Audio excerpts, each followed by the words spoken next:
Hello and a warm welcome to the program. I am Uche Alauku. We begin with a new report released by the International Crisis Group on the violence between herders and farmers in Nigeria.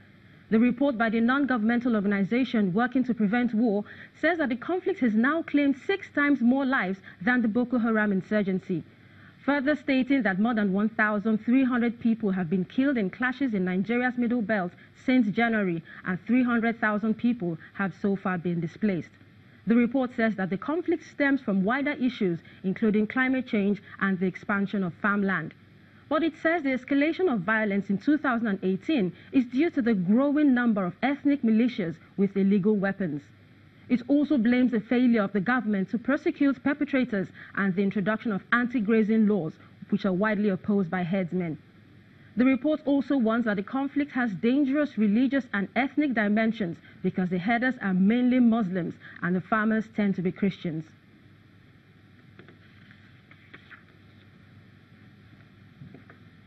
Meanwhile, the United States Embassy charged the affairs in Nigeria, Mr. David Young, is advising the federal government to arrest and prosecute perpetrators of the alleged attacks linked to herdsmen across the country. Mr. Young believes the government at all levels should rise up to address the high rate of poverty and unemployment in the country and stem the growing trend of insecurity. He also wants politicians and community leaders to work with the present administration to find lasting solutions to rural conflicts. Obviously, the critical importance of cracking down on the criminality and having effective and efficient law enforcement that really focuses on these issues of impunity. It's very important that criminals and others are not able to get away with this kind of impunity and this kind of violence. It's so important to crack down on that. We know the government is making good efforts and trying hard on this, but obviously because of the tremendous loss of life, more needs to be done. At the same time, it's important to develop and emphasize the development initiatives that are necessary to create hope for young people. We partner with Nigeria on some of these areas, and in terms of improving education and health, economic opportunity, agriculture, and other sectors. It's critically important that people have opportunity and hope to envision a better future so young people do not go into criminality. Let's get more now on this story from a security expert, Dr. Ona Ekomu. Thank you for joining us on the program. Dr. Ekomu, what do you make of the report by the International Crisis Group that the herders' clash is now more deadly than the Boko Haram attacks? Yeah, thank you very much for having me.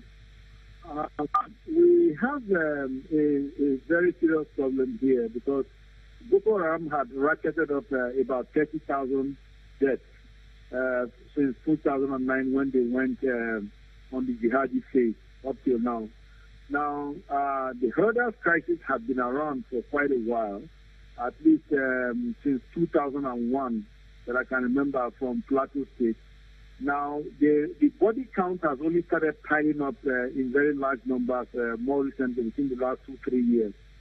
And I don't think in terms of actual, body counts that we have more deaths yet from the herders' clash than the Boko Haram clash. But the theater of operation, the geographic spread of the crisis is much greater with the herders' clash because it's almost in every state and every community of this country, while the Boko Haram crisis is limited to the northeast corridor only.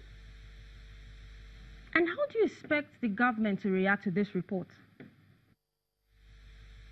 Well, I think it should react with great alarm and a great sense of responsibility because, these are what we call risk indicators. When you start having a large number of deaths of this nature, that means there is a breakdown of law and order. And so to many try to paper over things, put it over the table, that doesn't help because that's how the Boko Haram crisis started itself. I started with just a few deaths. Sheikh Albani was assassinated. This one, the Kanchakara police station was attacked in Kano, and so on. But nobody took it seriously.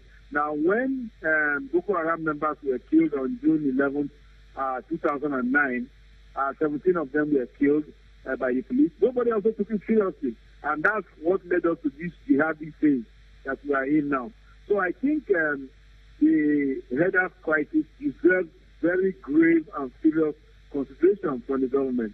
This is a crisis which needs to be properly risk mapped and then the threat assessed such that, strong action can be taken to reduce the crisis or to end the crisis, as it were. But leaving it right now and thinking that things will correct themselves is an exercise in futility.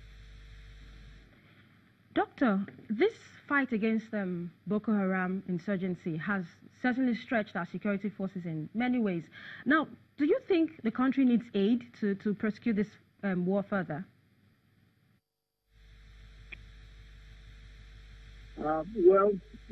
Certainly there is consideration that when internal crisis goes beyond the capability of the sovereign government to resolve, then you have to invoke the RTP concept.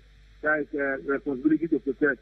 In this case, international agencies or foreign governments can come in here to help you protect your citizens against marauders like the herders, the herder militias, and the Boko Haram terrorists.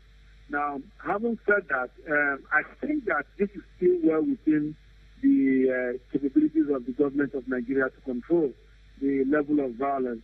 I think what is missing and what is sadly showing up in terms of the outcomes, deadly outcomes for citizens, is a lack of coherent and comprehensive strategy to deal with the crisis in terms of, dealing with kind of a multidisciplinary approach, not just using the military might, but also using other levels of power and authority and of influence that would bring this crisis to an end. Now, the headers crisis is a much simpler thing for the government to deal with, because this is just economic.